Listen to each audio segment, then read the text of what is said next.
ಇವತ್ತು ಜಾಸ್ತಿ ಆಗಿದೆ. ಈಗಾಗಲೇ ನೀರನ್ನು ಮೊದಲನೇ ಪ್ರಯಾರಿಟಿ ಬಾಗಲಕೋಟೆಗೆ ಮುಗಿಸುವಂಥ ಪ್ರಯತ್ನ ಮಾಡಿದ್ವಿ. ಈಗಾಗಲೇ ಬಾಗಲಕೋಟೆವರೆಗೆ ಹೋಗಿದೆ ನೀರು. ಇನ್ನು ಮುಂದೆ GLBCಗೆ ನೀರನ್ನು ಇವತ್ತು ಬೆಳಗ್ಗೆ ಪ್ರಾರಂಭ ಮಾಡ್ತಾ ಇದ್ದೀವಿ. ಪ್ರಾಥಮಿಕವಾಗಿ 1,000 ಕ್ಯೂಸೆಕ್ ಬಿಟ್ಟಿದೆ.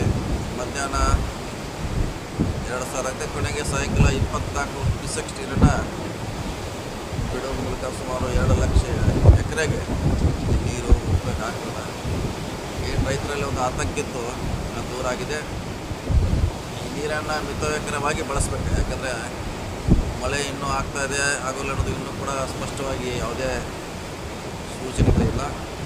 ಬಂದಂಥ ನೀರನ್ನು ಮಿತವಾಗಿ ರೈತರು ಸಾರ್ವಜನಿಕರು ಬಳಸಬೇಕಂತ ಅವರಲ್ಲಿ ವಿನಂತಿ ಮಾಡ್ತಿದ್ವಿ. ಈಗಾಗಲೇ ಇದನ್ನು ದುರ್ತಾಳದಿಂದ ಇವತ್ತು ನೀರು ಹರಿಸಲಿಕ್ಕೆ ಪ್ರಾರಂಭ ಮಾಡಿದ್ವಿ. ಸರ್ ಎಷ್ಟು ಸಾವಿರ ಬರ್ತಾಯಿದೆ ಸರ್? ಈಗಾಗಲೇ 8,000 ಬರ್ತಾಯಿದೆ. ಸೊ ಎಲ್ಲ ನದಿಗೆ ಬಿಡ್ತಾ ಇದ್ದೀವಿ. ಈಗ ಬೆಳಗ್ಗೆಯಿಂದ ಈಗ ತಕ್ಷಣದಿಂದ